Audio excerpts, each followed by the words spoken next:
আজকে আমরা রান্না করব মুরগির মাংস দিয়ে ভুনা খিচুড়ি।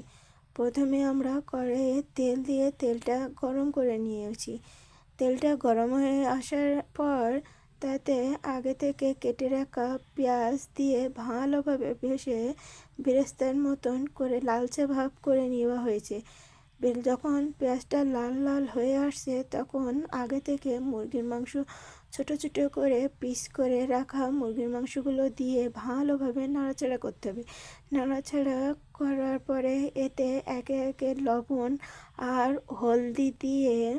হলদি দেবার পরে এতে আদা পেঁয়াজ রসুন দিয়ে ভালোভাবে নাড়াচাড়া করতে হবে।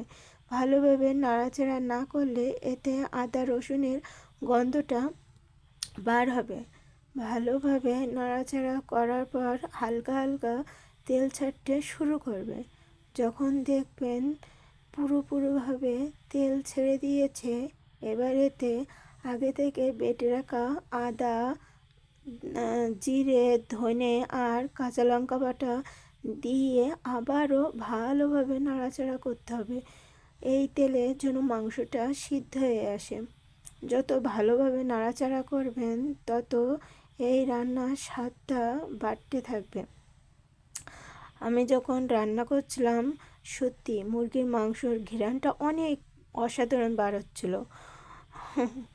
এরপরে ভালোভাবে তেল ছেড়ে আসার পরে এতে আমি 2 রকমের ডাল ব্যবহার করছি, একটা মুগ ডাল আর একটা মুসুরির ডাল। আপনাদের ঘরে যদি একরকম ডাল থাকে আপনারা একরকম ডালই দিতে পারেন।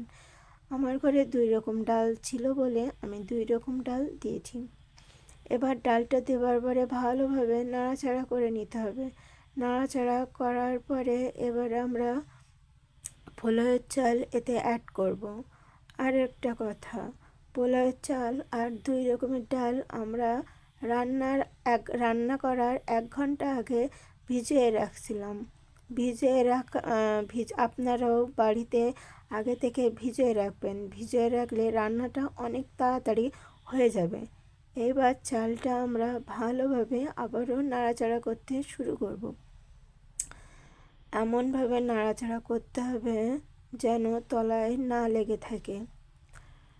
আপনারা অনেকেই অনেকভাবে ভুনা খিচুড়ি রান্না করে থাকেন। আমার মতন একবার করে দেখুন কেমন লাগে। আমি আপনাদের মতন অতটাও পারি না, কিন্তু চেষ্টা করছি। কেমন হবে জানি না। আবারও সুন্দরভাবে ভাজতে হবে। ভাজাটা যত ভালো হবে তত খিচুড়ি স্বাদটা আরও অসাধারণ হবে। ভাজতে ভাজতে যখন হালকা চারিদিকে তেল ছেড়ে দেবে আর লালচে লালচে ভাব চলে আসবে, এবার এতে আমরা আগে থেকে ফুটতে থাকা গরম জল দিয়ে দেব। চাল ডাল মেপে মাপা অনুযায়ী আমরা 2 গ্লাস জল দিছি। আপনারা আগে থেকে চাল ডালটা মেপে নেবেন, তারপরে সেই অনুপাতে আপনারা জল দিবেন।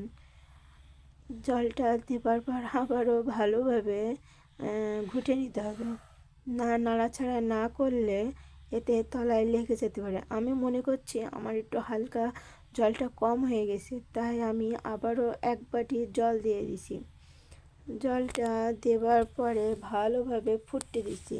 তো আমার ঘরে থাকা রাঁধুনি রেডিমিক্স খিচুড়ি মশলা আছে বলে আমি দিয়ে দিচ্ছি। আপনাদের ঘরে না থাকলে আপনাদের দেওয়ার কোনো প্রয়োজন নেই। আবারও ভালোভাবে নাড়াচাড়া করে এবার একটা থালা দিয়ে আমি ঢেকে দিলাম। ঢেকে রাখার পরে আমি এই ঢাকনাটা 30 থেকে 40 মিনিট পর খুলছি। খোলার পরে আগে থেকে এতে আমি ঘি চিনি অ্যাড করে দিয়েছিলাম। এটা আমি আপনাদের দেখাতে ভুলে গেছিলাম বলে দেখাতে পারিনি। যখন খিচুড়িটা পুরোপুরিভাবে হয়ে যাবে, এবার একটা থালাতে তুলে নিব। সুন্দরভাবে গুছিয়ে না খেলে কি করে হবে? আমরা তো মাছে ভাতে বাঙালি, আমাদের সব কিছু পরিপাটিভাবে নিতে হবে, না হলে আমাদের তো পেটই ভরবে না। বাঙালি মানুষ, কি আর করা। তাই আমি থালাতে সুন্দরভাবে সাজিয়ে নেবার পর আমার ঘরেতে গাজর আর টমেটো ছিল, তাই আমি কেটে নিলাম। কেটে রাখার পর সেইগুলো আমি থালাতে সুন্দরভাবে সাজিয়ে গুছিয়ে নিচ্ছি। যত সাজাবেন তত প্লেটটা সুন্দর লাগবে আর খেতে খুব ভালো লাগবে। আর একটা কাঁচা ঝাল আমি মাঝখানে দিয়ে দিচ্ছি। আপনারা কাঁচা ঝালটা আগে থেকে ভিজিয়ে রাখবেন, ভিজিয়ে রাখলে ফুলটা সুন্দরভাবে হবে। আমি ভিজিয়ে রাখার সময় পাই নাই, তার জন্য ফুলটা হয়নি।